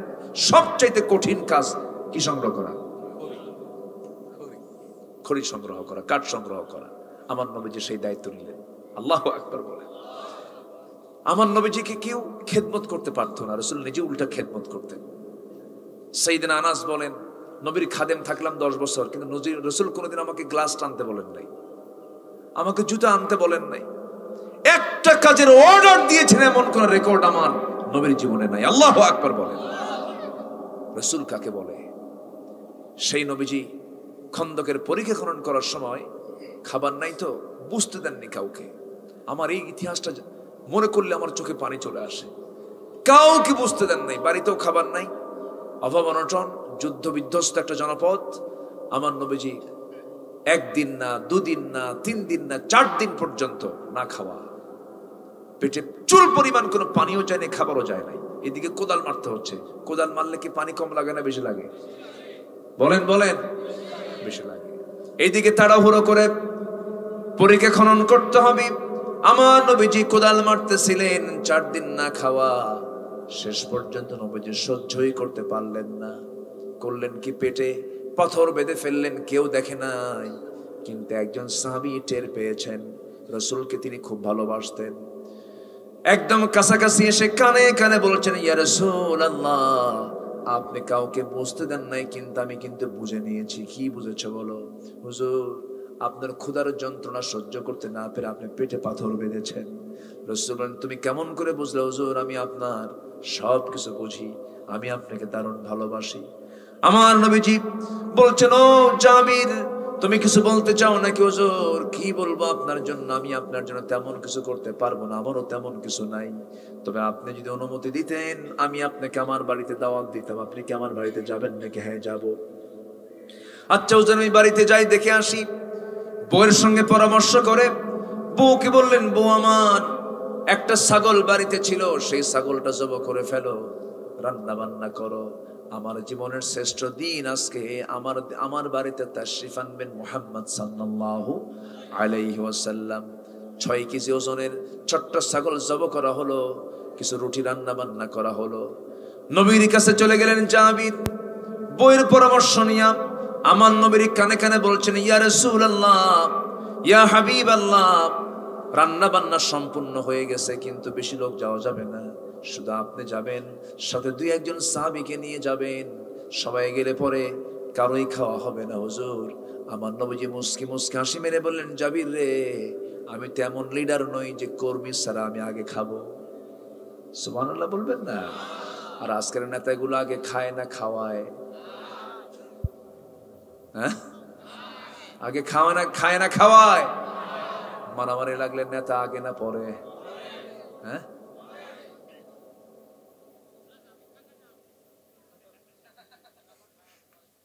খুব সুন্দর আপনারা। ও তোরা যা, আমি আসতেছি, যত রক্ত লাগে দেব, প্রয়োজনে লোক পাঠাবো, আমি যাব না। এগুলোই তো। আমার নবীজি বললেন, আমি খাবো আগে না, যাবেন, তুমি কোনো চিন্তা করো না, আমি আগে খেতে পারবো না। রাসূল মুস্কি একটা হাসি মারলেন, দাঁড়ায় গেলেন, দাঁড়িয়ে গিয়ে বলছেন, ও আমার সাহাবীরা, তোমরা জানো কিনা জানি না, এই যে আমার জাবের আমাদের সবাইকে দাওয়াত দিয়েছে, চলো আমরা জাবেরের বাড়ি যাই। জোরে কোন সুবহানাল্লাহ। ছাগল কয় কেজি? আর নিয়ে যাচ্ছেন কি একজন না সবাইকে? বলেন দেখেন, প্যাঁচ লাগলো না?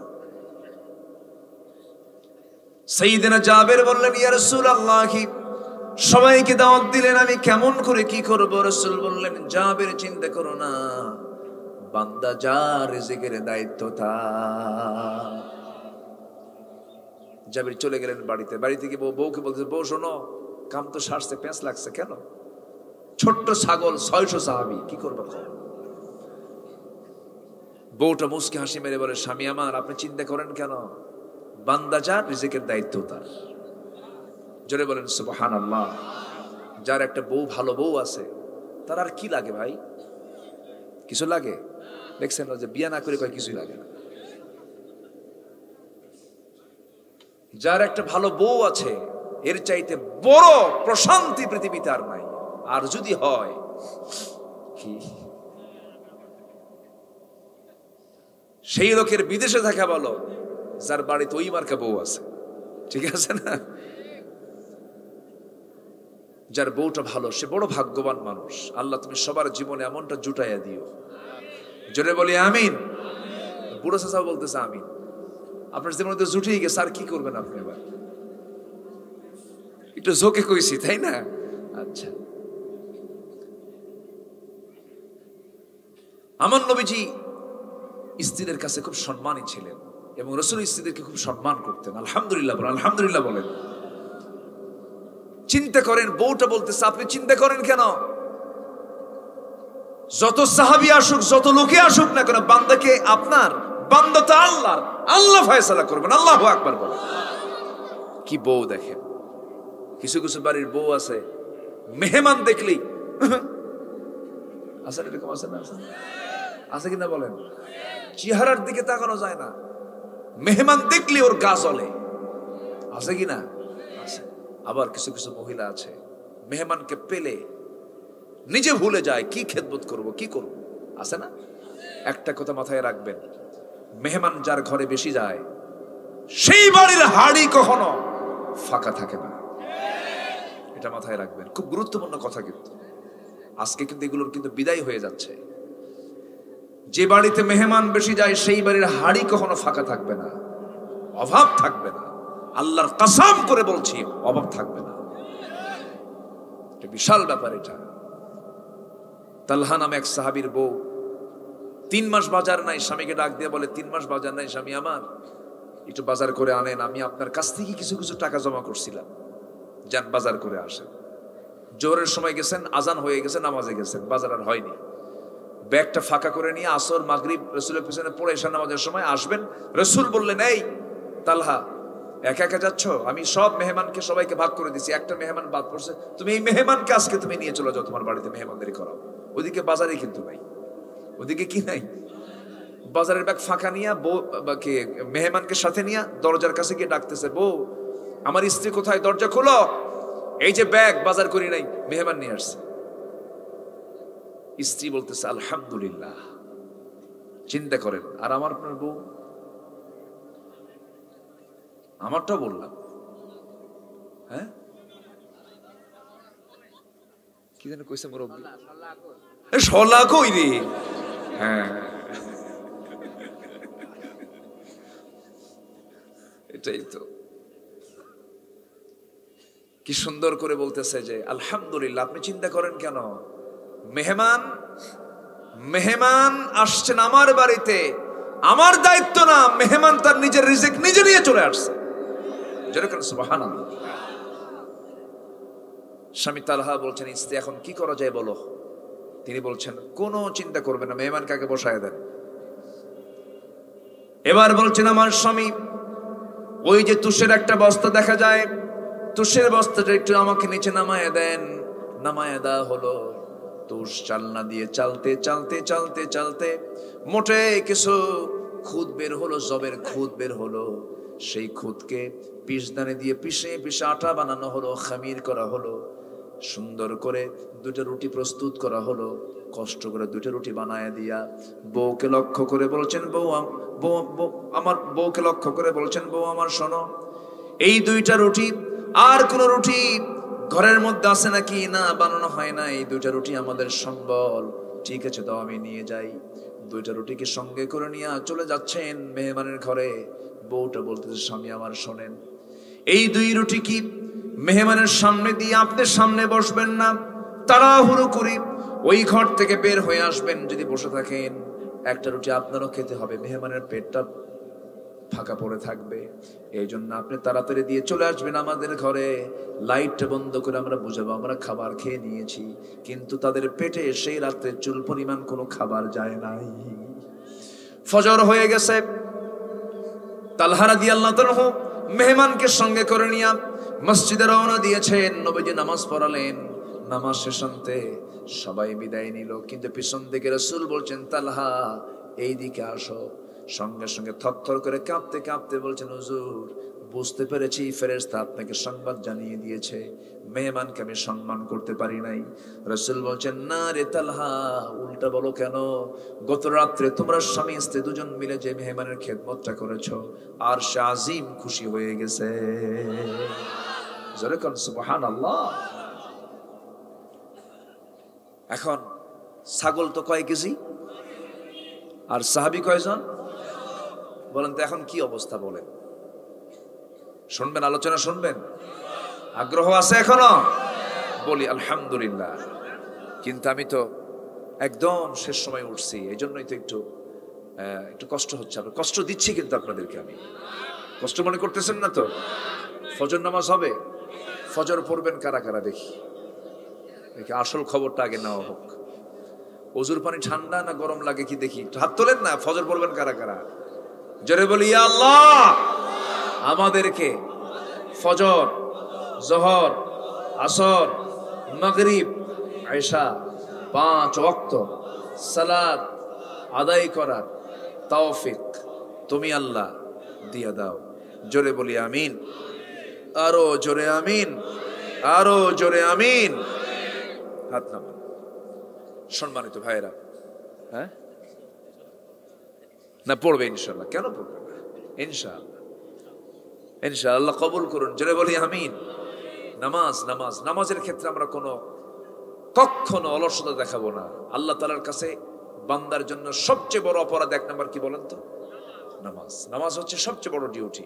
এটা আমরা পালন করবো। জোরে বলি ইনশাআল্লাহ। সম্মানিত ভাইরা, তাহলে আমরা হারাম কোনো কাজে যাব না, হারাম কোনো খাবারে যাব না, হারাম কোনো চিন্তায় যাব না। এটা মাথায় থাকবে তো ইনশাআল্লাহ। আমার আজকে আলোচনার সাবজেক্ট কিন্তু এটাই ছিল, হালালকে গ্রহণ করা আর হারামকে বর্জন করা। আসুন না আমরা চেষ্টা করে সেই পথে যাই। বউকে সুন্দর করে সাজায়া শহরের মানুষকে দেখানো কি সুন্নাত? এটা কি? আরো জোরে কোন? এরকম কিছু স্বামী আছে না, বউকে সুন্দর করে সাজগোজ করায়া গোটা শহর দেখায়, আবার মাঝে মাঝে ফেসবুকে দিয়া বলে, দেখো তো আমার প্রিয় ফেসবুক বন্ধুরা, আমার বউটার দিকে চায় থেকে দেখো তো আমার বউটা দেখতে কেমন সুন্দর, মানে আসো আমার বউটাকে জামাতের সাথে দেখি। যেরকম নাউজুবিল্লাহ, এরকম বদমাইশও কিছু আছে না নাই? এগুলো হালাল কাজ না হারাম কাজ? হারাম কাজ, এগুলো করা যাবে না। আল্লাহ তাআলা তুমি সবাইকে বোঝার তৌফিক দিয়ে দাও। আসেন আমরা সময়টাকে আর ক্ষেপণ না করে যতটুকু হয়েছে আমরা বলে ফেলি আলহামদুলিল্লাহ। জোরে বলি আলহামদুলিল্লাহ, আরো জোরে বলি আলহামদুলিল্লাহ। কিন্তু দাওয়াতটা তো খাওয়া দরকার, না? আমি তো বুঝতেছি ইনশাআল্লাহ। আমি বলে দিচ্ছি, সাইয়্যিদিনা জাবের নবীর অপ্রিয় সাহাবী না প্রিয় সাহাবী? খুব প্রিয় সাহাবী। মদিনার বাহির থেকে উঠে চড়ে সাহাবীরা আসতেছেন মদিনায়। সবার উট তরুতাজা, আগে আগে যায়। জাবেরের উটটা হলো বুড়া উট, চলে না, আস্তে যায় আবার জোরে যায়, খুব স্লো।